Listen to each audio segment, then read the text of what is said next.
Welcome from my slice of life, where I'm helping to bring more joy into yours. This is the My Slice of Life podcast. Hello and a very warm welcome to you to this week's episode of the My Slice of Life podcast. And this week I have for you 5 films you probably haven't seen, but you should. These are probably my 5 favourite films ever, and I do have a wee honourable mentions list at the end, so stick around for that. But straight in, let's dive straight in. Number 1, have you seen this one? The 12th Man. It's from 2017. Hands down my most favourite war film that I've ever seen. Well, dearest hubby is really into his war films, and he introduced me to this one, and I'm really glad he did. It does not get much more inspirational than this film, so see if you haven't seen it. Take a note of it right now. I know I was banging on the table if you heard that. The 12th Man. It's based on a true story, and it's set in Norway in 1943. It's about a Norwegian resistance fighter called, see if I can get the pronunciation right, Jan Balstrud, played by, I believe it's Thomas Gulstad. I probably just butchered that name, but go with it. Anyway, Jan Balstrud, he goes on the run after the team that he was with. They were to do a sabotage mission against the Nazis, but their mission goes wrong. So he goes on the run, and he is travelling across this frozen wilderness, getting chased by the Gestapo, and he's trying to get to Sweden, and the story is just amazing. You've got to see it. When you see, the film shows you the level of help that he gets from the local people and just how they manage to organise and help him out and support him along the way. It's mind-blowing. Everything about this film, everything from even the music to the scenery, the casting, I can't fault any of it, but the acting. If you want to watch a masterclass in how to act, this is the film for you. It is amazing. It's fantastic. There's just never a dull moment in the whole thing. Now, just a wee word of warning. It's very inspirational, but it gets to you. At least it better get to you. And if this film doesn't have you shedding a tear by the end of it, I've actually put up a blog post about it, and in my blog post I've put, go and get your heart checked to make sure you've still got one. This film is a must-see. Okay, so film number 2, totally different kind of film. We've just had a war movie. This one is a horror. Dog Soldiers from 2002. Now in our house this is actually called Short Controlled Bursts. If you've seen the film, you might know where that comes from. Yeah, it's an action horror. It's got a lot of comedy in it, which I just love. I've seen this film about 20 times, no doubt. I think I'm on my 2nd or 3rd DVD, so I'll wear them out basically. If you haven't seen this film, the soldier part is it's self-explanatory. The dog part I'll leave for you to find out. So it's a British Army unit sent for special training exercise in the Scottish Highlands. I know they didn't really film it in the Scottish Highlands, but go with it. It's meant to be the Scottish Highlands. And in true horror film fashion, it all goes wrong, and it's just a fantastic story. I love it. The army unit itself, brilliantly cast. The way they get on with each other and the banter they have in that group, it just seems really natural and believable. I'm going to be honest, in a lot of horror films, I couldn't care less what happens to the characters in it. I'm usually quite glad when something bad has happened to them. Horrible to say, but it's true. This one, you like the people in this group. They're a really, really nice, likeable bunch of guys. They're all different, but you take to them. And the way that they interact with each other, you do take to them.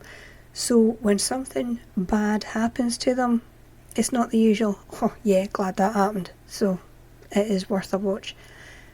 Actor-wise, you're looking at people like Kevin McKidd, Sean Pertwee, Liam Cunningham, all known names. So you're going to get something really good.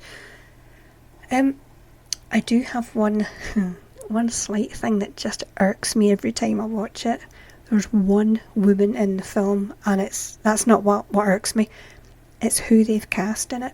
I can't remember her name, but she just doesn't fit in, as far as I'm concerned. I don't know if it's the style of the other actors or what it is, but she's wrong. For me, she's just wrong. Apart from that, and I can put that aside because the rest of it is so good. The humour, the scenery, I love the script. I practically know the script word for word. I just love it. Keep watching it. I mean, I would watch it again tonight. Never get tired of it. Okay, so next film is a comedy. Let's Go to Prison. No, I'm not actually offering, it's the name of the film. 2007.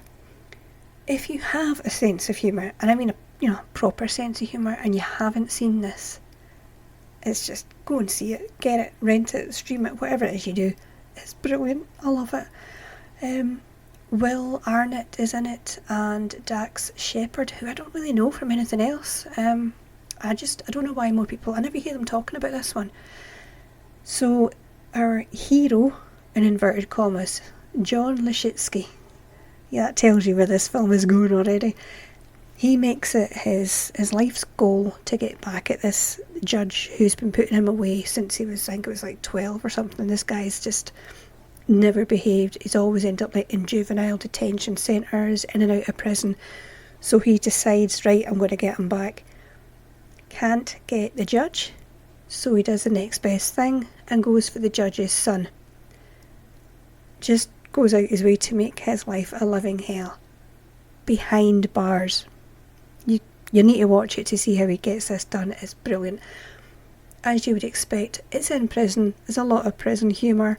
There's toilet wine. There's prison romance. It's just a bloody good laugh. I love it. Again, we've watched this loads of times. Like I said, if you've got a sense of humour, you're going to like it. And if you haven't seen it, just get it done. Watch it. Okay, for number 4, I have gone for The Way, and it's from 2010, written and directed by Emilio Estevez. The first time I watched this film, and I remember it clearly because I said to my husband, I said, I'm going to write to Emilio Estevez and I'm going to just write a letter of complaint because he made me cry so much. This film got to me. It really did. It's got Martin Sheen in it, who you probably already know he is the real life father of Emilio Estevez, and in the film, Martin Sheen plays the father of a man who died while he was walking the Camino de Santiago, and he gets a call to say that his son has died and he has to go and collect his remains. When he goes over there to do that, he decides he's actually going to walk the pilgrimage himself.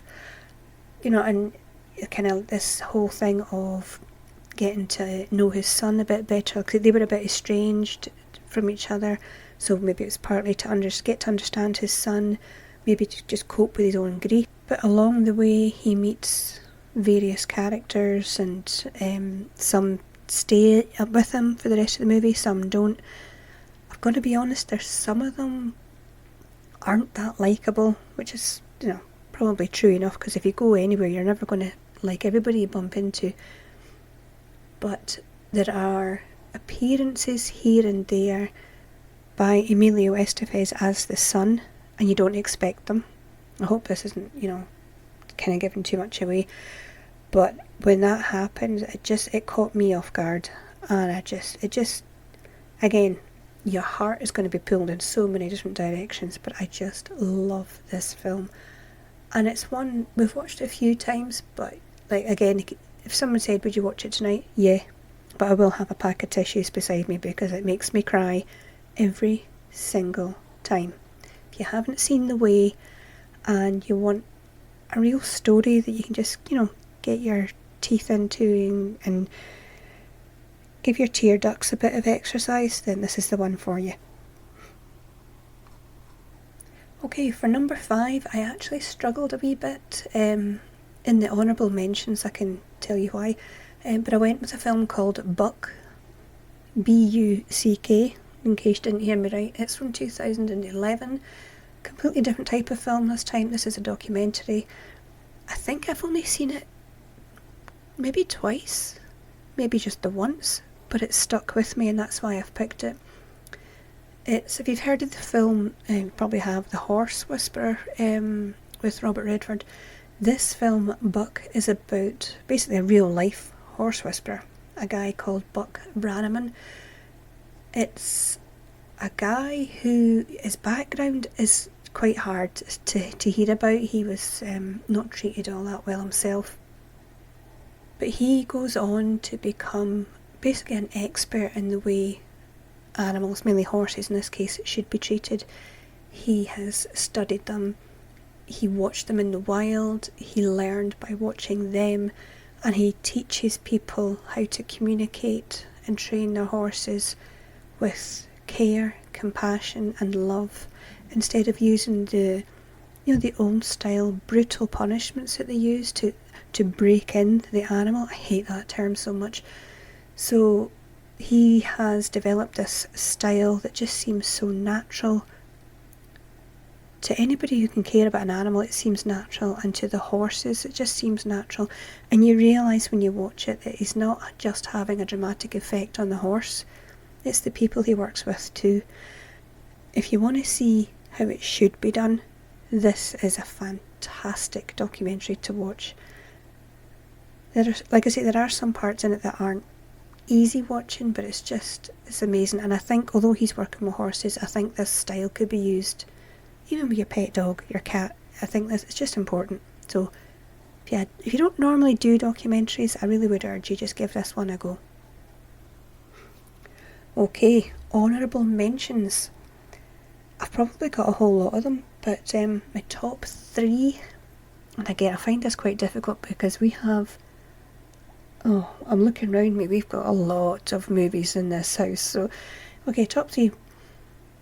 Bronson, 2011, Tom Hardy playing Charles Bronson, who is Britain's most notorious prisoner. I'm not going to go into too much what the film's about, you can imagine what it's about, but the way that it is done is just fantastic. I mean, Tom Hardy, what more do I need to say? He's just, you forget it's him in every movie he does, and this one is no exception. You believe you're watching Charles Bronson, the prisoner.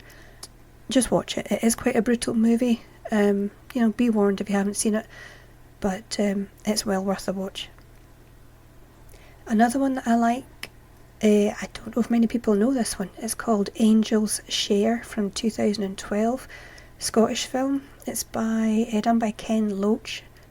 I won't tell you too much what it's about.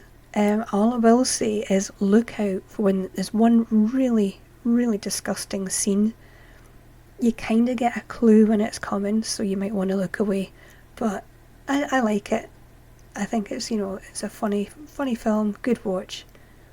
And the third honourable mention that I've got for you at the moment is an older film, 12 Angry Men. It's from 1957, stars Henry Fonda.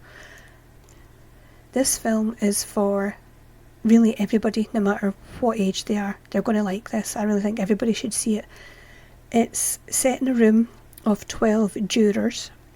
11 of them are convinced this guy who's been up in court is guilty. He's been charged with murder, and 11 of them are convinced that he's guilty. The 12th man is not. And this film really is a perfect lesson in lots of things, like how easily swayed we can be, how quickly we can change our opinions on things, how quickly we can jump to conclusions, how to build an argument against something. I mean, it just goes on and on. The lessons keep coming. It's a fantastic watch, it really is. I think it's black and white, but it's just great.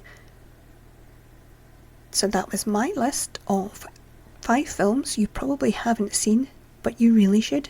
I hope you look them up if you don't know them and find at least one that you're going to agree with me and go, yeah, that's a cracking movie. So, thanks for tuning in. Until next time, you take care of yourself. Cheery bye. Thank you so much for tuning in to this week's episode of the My Slice of Life podcast. Don't forget to look up the blog. It's at myslicemyblog.wordpress.com. Also the YouTube channel, which is at My Slice Channel. And if you would like to become a patron of the show, go to patreon.com/myslice. Thanks again, and I'll see you next week.